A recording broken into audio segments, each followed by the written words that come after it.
Bismillahirrahmanirrahim. Madame la Présidente, Monsieur le Conseiller, Monsieur le Ministre, chers collègues, chers amis, Mesdames, Messieurs, je voudrais tout d'abord remercier le Conseil de m'avoir invité à prendre la parole au cours de ce colloque important, particulièrement important, et toutes les interventions de ce matin ont montré et démontré son importance et sa pertinence. Donc, merci pour votre invitation. Je vais essayer. Effectivement, quand on m'a demandé de parler de la formation des enseignants-chercheurs au niveau de l'enseignement supérieur, j'ai pensé à moi, par quel itinéraire je suis passé. Je n'ai pas trouvé grand-chose, sauf une chose, c'est que j'aimais ce métier. Et là, vraiment, l'amour de ce métier, c'était le principal déclic qui m'a poussé vers ce métier et cette profession. Donc, tous ceux qui ont parlé ce matin d'amour, aussi bien Monsieur le ministre que Monsieur le professeur Morin, je pense qu'ils ont particulièrement raison, car il s'agit de vocation. Est-ce que je l'ai bien faite? Je n'en sais rien, je laisse le soin aux étudiants qui sont passés avec moi pour donner leur avis et leur opinion.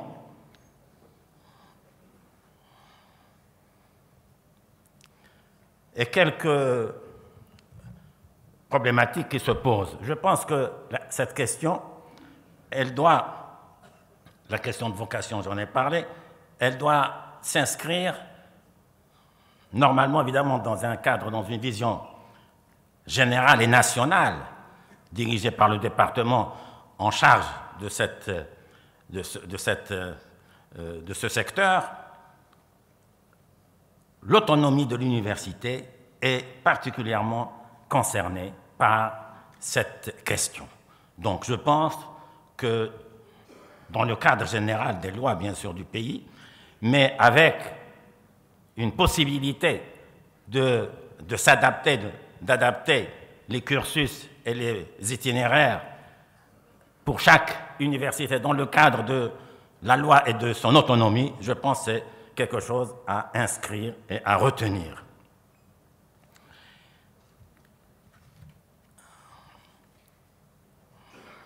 Quelques définitions rapidement, parce que tout cela sera assez rapide. Quelles sont les missions principales qu'on attend d'un enseignant-chercheur? Elles sont essentiellement de 3, comme tout le monde le sait d'ailleurs. C'est l'enseignement, c'est donc la transmission des connaissances,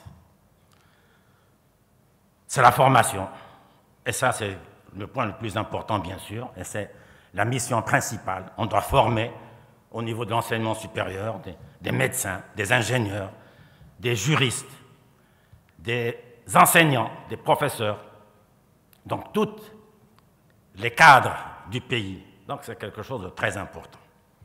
La recherche scientifique, on transmet des connaissances, mais ces connaissances évoluent.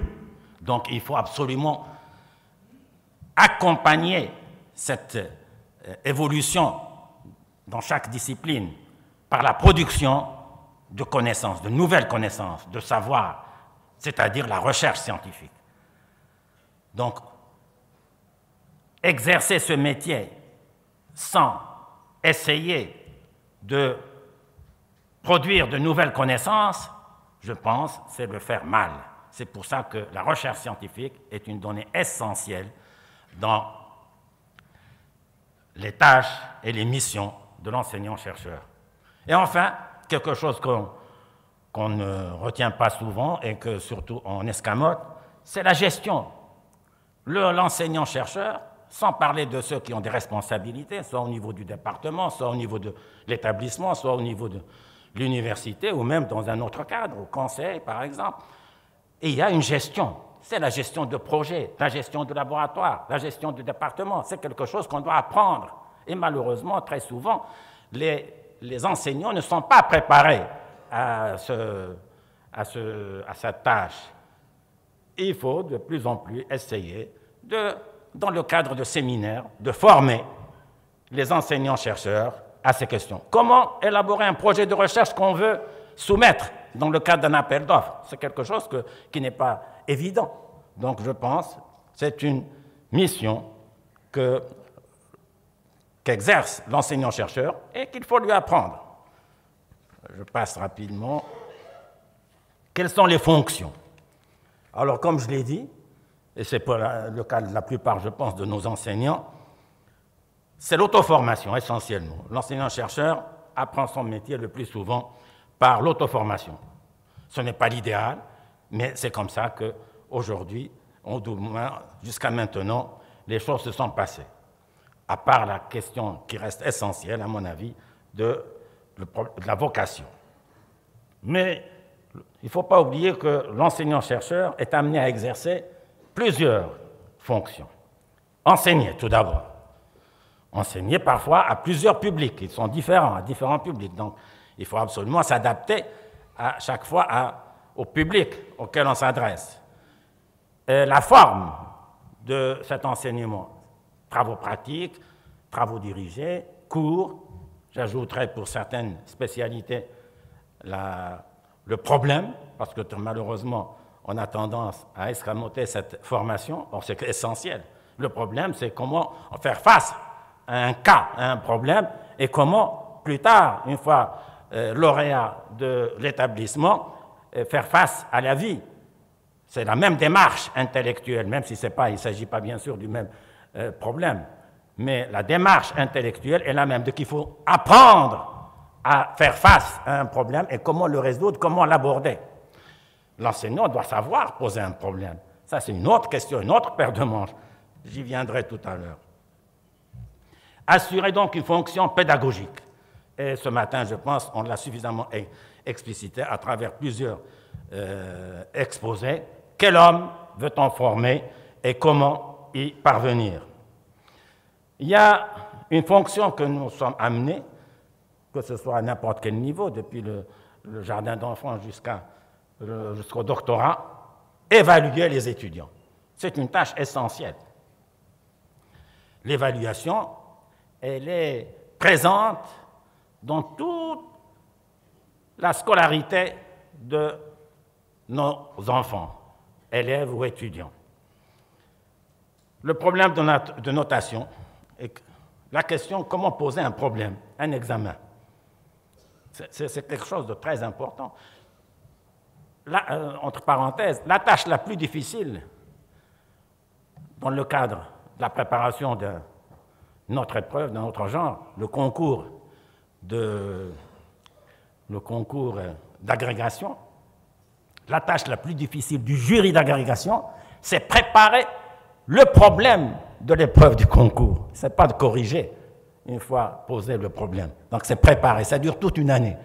Nous ne sommes pas encore, même avec l'existence de l'agrégation chez nous depuis 1985-86, nous ne sommes pas encore en mesure de poser nos jurys. Moi-même, j'étais membre d'un jury d'agrégation et on m'a expliqué, ceux qui sont derrière cette expérience, je ne sais pas, le cas français, la tâche la plus difficile, la plus ingrate, c'est poser et préparer un problème d'examen, de concours d'agrégation. Donc, au niveau, rapidement, tout va être très rapide, il s'agit de poser un problème. Si on demande à l'élève ou à l'étudiant que pour répondre à la première question du problème, il faut faire 3 étapes dans sa démarche intellectuelle et dans son raisonnement, et si l'élève n'est pas préparé à ces 3 étapes, il est habitué à une étape, il a une question, il sait que pour répondre à cette question, il y a une formule, j'applique la formule et ça se passe. S'il s'agit d'un raisonnement plus compliqué, avec plusieurs chaînons dans ce raisonnement, alors soyez sûr, s'il n'est pas préparé, il ne répondra pas à la première question. Et donc, tout de suite, c'est un problème qui va être posé à l'enseignant, pas à l'élève. Je ne citerai pas les exemples que j'ai vécus et où les réactions négatives des étudiants après des situations de ce genre. Donc, c'est quelque chose qu'on apprend, comment évaluer les étudiants. je passe sur le cas particulier du doctorat et comment, mais en tout cas, la question de l'évaluation, il faut absolument apprendre à l'enseignant-chercheur, au futur enseignant-chercheur, comment évaluer. Gérer une équipe d'enseignants, parce qu'il s'agit d'équipes, que ce soit au niveau pédagogique ou au niveau recherche scientifique. Gérer une équipe d'enseignants, c'est quelque chose de très important. C'est pour vraiment que cet enseignement qu'on donne dans telle ou telle discipline, il porte tous les fruits attendus, toutes les qualités, l'intérêt que peut en tirer l'étudiant. Donc il faut absolument une coordination entre les enseignants qui interviennent pour une discipline donnée à différents niveaux, au niveau du cours, au niveau des travaux dirigés, au niveau des travaux pratiques. Il faut une coordination, c'est l'équipe pédagogique, c'est géré par l'enseignant-chercheur responsable de cette équipe pédagogique. La même chose pour le projet de recherche. Il ne s'agit pas simplement de faire de la recherche. Aujourd'hui, la recherche individuelle, je ne connais pas le cas des sciences humaines et sociales, mais je sais qu'en sciences exactes, ce n'est plus le cas. C'est toujours aujourd'hui quelque chose de collectif, c'est des équipes, et même pas seulement nationales, très souvent internationales. On est intégré dans des réseaux, et c'est pour ça qu'aujourd'hui la science, où elle s'ouvre sur l'étranger, sur l'international, où ce n'est pas de la recherche au top niveau. Il s'agit donc, comme fonction, d'animer une équipe de recherche, savoir soumissionner. Que de projets ont été écartés parce que nos collègues ne savent pas préparer et déposer un projet de recherche qui tienne la route. Je ne parle pas seulement au niveau international, et en particulier les programmes européens, mais au niveau national également. Comment conclure une convention avec une entreprise privée pour un projet de recherche et développement, par exemple, et donc apprendre à monter un projet. Alors, ces fonctions, où est-ce qu'elles se déroulent? Quelles sont les structures où s'exercent ces fonctions? Elles s'exercent à travers, à mon avis, et d'après l'expérience, enfin, à travers un certain nombre de structures. Il y a d'abord le département.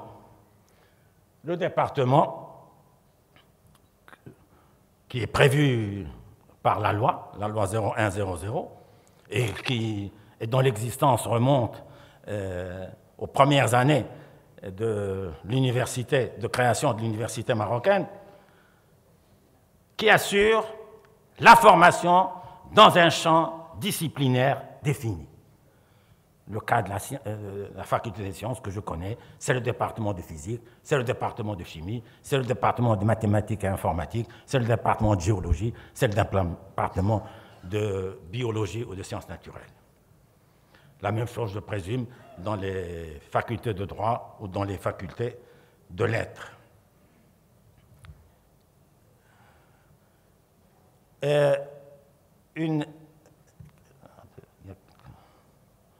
Oui, alors je voudrais quand même signaler, avant de passer aux structures, une page que j'ai sautée.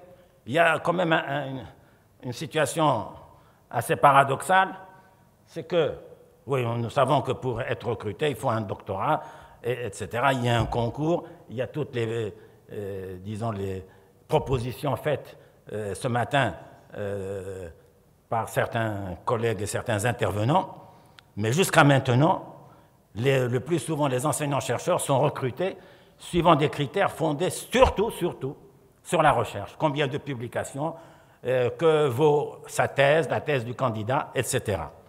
Le candidat expose ses travaux de recherche, mais on ne juge jamais l'expérience du candidat à travers une mise en situation.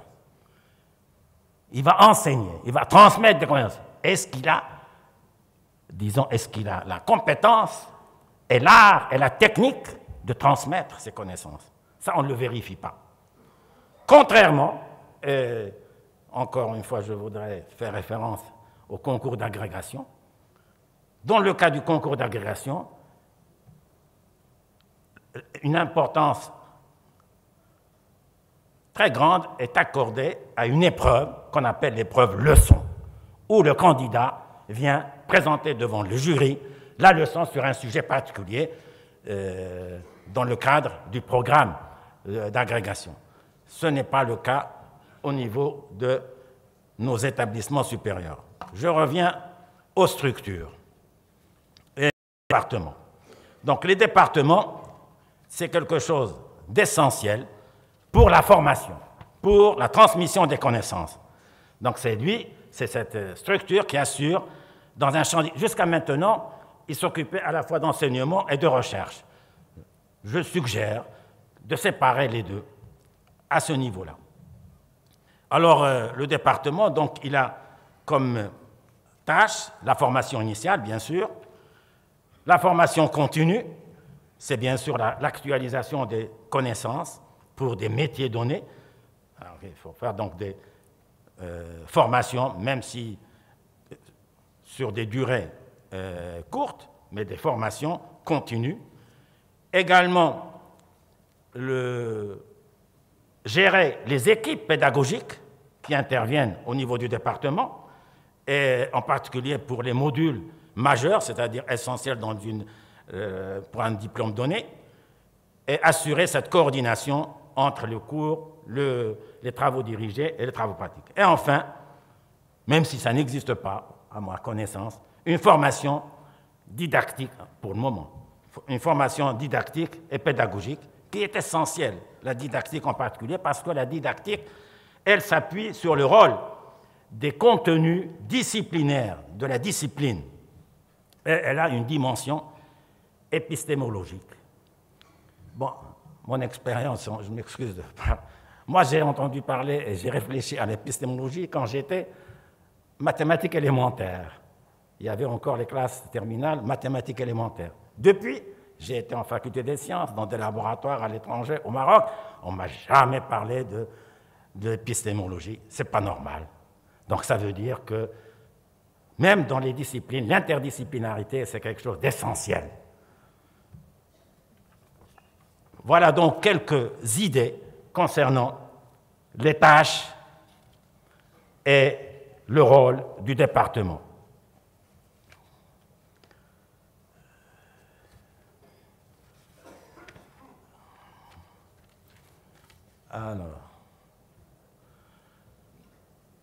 Alors, des idées pour discuter. Moi, je ne dis pas que c'est la vérité, non, au contraire. Je ne suis pas sûr que ce soit... Mais je pense qu'il faut distinguer, pour les enseignants-chercheurs, selon les niveaux. Bien sûr, il faut produire des connaissances pour accompagner les nouvelles découvertes, soit par l'équipe elle-même, ou qui sont faites à l'étranger.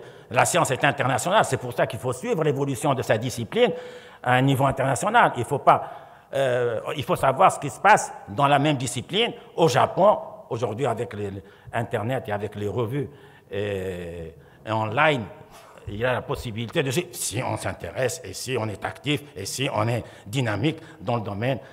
Bien sûr, si on ne suit pas l'évolution de la discipline. Mais je pense qu'il y a une différence. Mais il y a des formations générales qui restent valables tout le temps. Le calcul différentiel et intégral, on l'apprendra toujours de la même manière aux élèves, aux étudiants du premier cycle, parfois même avant le premier cycle. Donc ça, on a besoin de compétences dans ce domaine.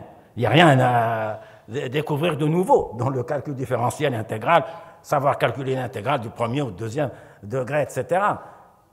Alors moi, à ma connaissance, je suggère que pour ces formations, le profil idéal, c'est l'agrégé.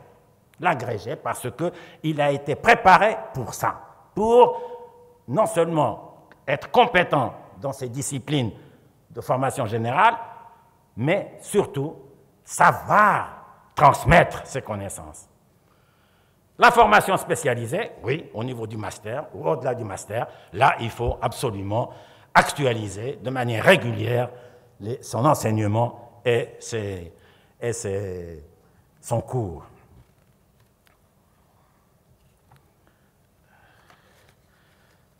La recherche.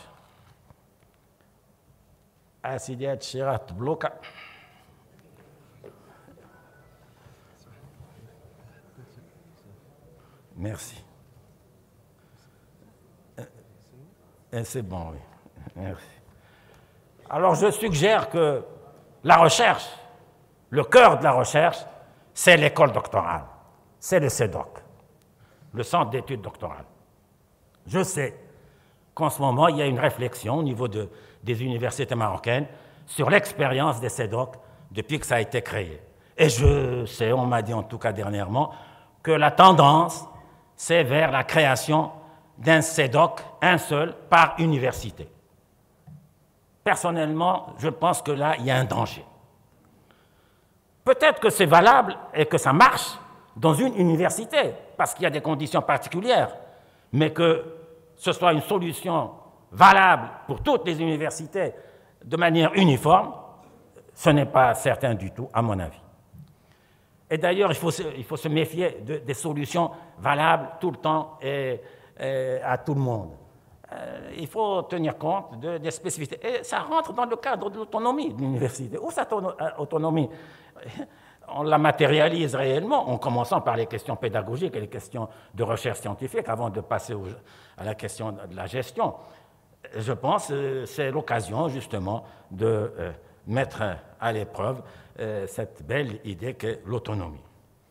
Donc l'école doctorale, elle assure la recherche scientifique et la préparation au doctorat dans un champ disciplinaire bien défini. Bien sûr, le défaut, ce qui s'est passé, l'expérience, c'est que chacun a voulu créer son CEDOC. Et il suffisait d'avoir un ou deux spécialistes dans la discipline pour créer... C'était une erreur.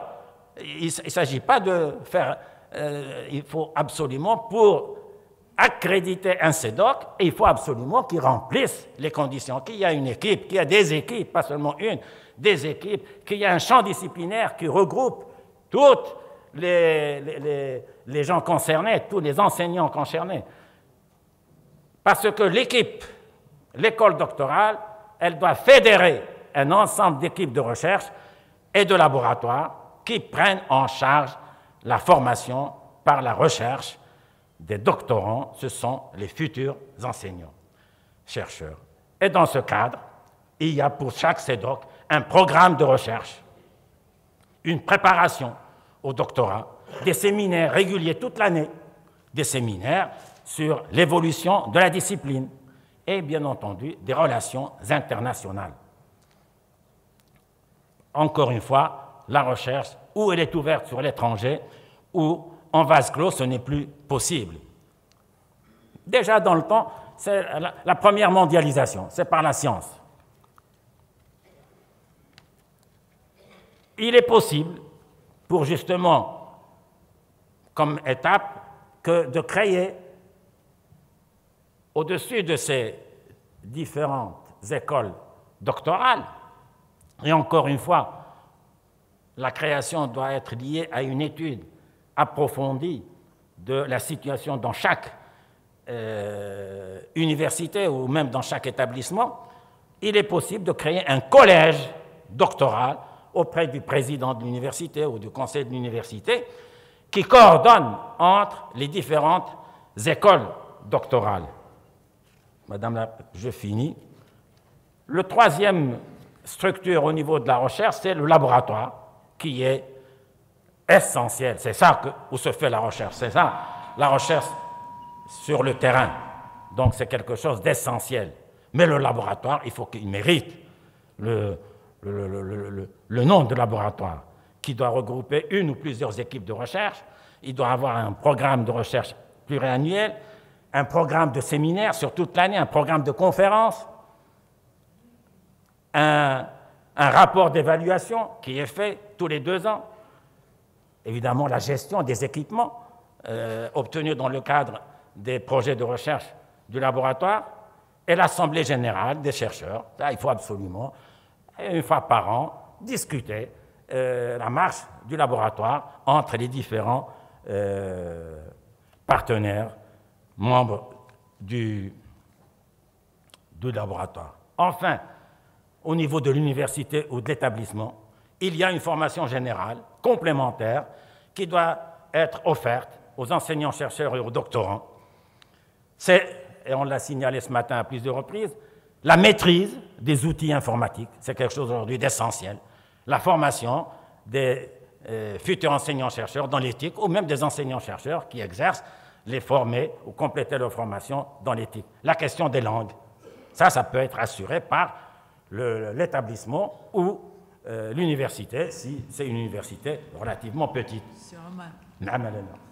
Tout de suite, rédaction scientifique, apprendre à rédiger un article scientifique. Nous avons une expérience au niveau de l'académie, très très limitée, mais je pense que c'est quelque chose d'essentiel. Apprendre à évaluer un travail de recherche. La démarche qualité, il faut absolument inscrire dans le programme de nos universités une démarche qualité qui permette un processus d'amélioration continue, le but étant la satisfaction des usagers. Une formation en ligne, et je salue ici l'expérience des collègues de Marrakech à travers les MOOC, et une formation, encore une fois, en gestion et en administration. Ressources humaines, c'est quelque chose d'essentiel. Et là, il faut à la fois et la quantité et la qualité. Il y a un paradoxe, et au niveau de notre enseignement, de manière générale, le système éducatif, et au niveau de l'enseignement supérieur en particulier. Notre système éducatif, quels que soient les défauts, les insuffisances, et si Rachid Hatzbah nous a parlé des améliorations et des progrès réels. Donc on peut améliorer, on peut réformer, on peut corriger. Mais ce que nous constatons, que malgré tout ça, il y a quelques milliers de lauréats de notre système éducatif qui sont d'un top niveau international. Ils obtiennent des performances dans les Olympiades, des matières scientifiques, mathématiques, peut-être aujourd'hui en physique, qui intègrent les plus grandes, les plus prestigieuses écoles et universités, qui vont faire médecine, et nous avons d'excellents médecins, qui vont faire ingénieurs. Et à ma connaissance, tous les grands travaux réalisés au Maroc, sous l'impulsion de Sa Majesté, que ce soit Tangemed, que ce soit les autoroutes, que ce soit... Ils sont faits par des ingénieurs marocains. Parfois, il y a une coopération technique internationale pour un temps limité. Mais c'est des ingénieurs marocains, la plupart formés dans nos écoles. Donc, ça veut dire qu'il y a des lauréats de qualité requise et de très grande qualité, mais aucun d'entre eux ne revient au système éducatif. Ou très peu, ceux qui n'ont pas trouvé de place. C'est triste. Avant, les meilleurs allaient vers l'enseignement. Dans les années 60, et même avant et après, les meilleurs allaient vers l'enseignement parce que ça, c'est qui était le prestigieux. Aujourd'hui, on ne les voit plus. Et les problèmes vécus par... dernièrement, c'est un peu une des causes, c'est quelque chose d'essentiel. Comment faire revenir? Eh bien, il faut les distinguer. Il n'y a pas de mystère. Si on ne leur accorde pas une situation qui est attractive, ils ne viendront pas, et ils auront raison. Donc, c'est quelque chose d'essentiel. Comment faire revenir au moins une partie? Je sais bien, tout le monde n'a pas la vocation. Il y a des gens qui aiment être ingénieurs comme métier. Mais je pense qu'on peut faire revenir au moins une partie d'entre eux en leur offrant des situations attractives. Conclusion, je pense que très souvent on parle de statut de l'enseignant, le statut de l'enseignant-chercheur, le statut du chercheur à temps plein. À mon avis, personnellement, en tout cas c'est mon opinion, mais je peux me tromper, mais en tout cas c'est aujourd'hui défendu par plusieurs grands noms prestigieux, prix Nobel et autres. L'enseignement va de pair avec la recherche. La meilleure manière de faire avancer ces recherches, c'est de les transmettre et d'écouter les réactions des autres qui vont écouter, qui vont faire des remarques et des observations concernant ce qu'on vient d'exposer. Donc c'est quelque chose qui va de pair. Kowen Tanouji, prix Nobel, hier sa signature était également sur Le Monde, pour un sujet propre évidemment au français. Une recherche sans effort de transmission devient stérile. Mieux que ça, et là c'est un autre prix Nobel qui l'a déclaré, un enseignant a toujours des choses à apprendre et un vrai chercheur est un éternel étudiant. Merci pour votre attention.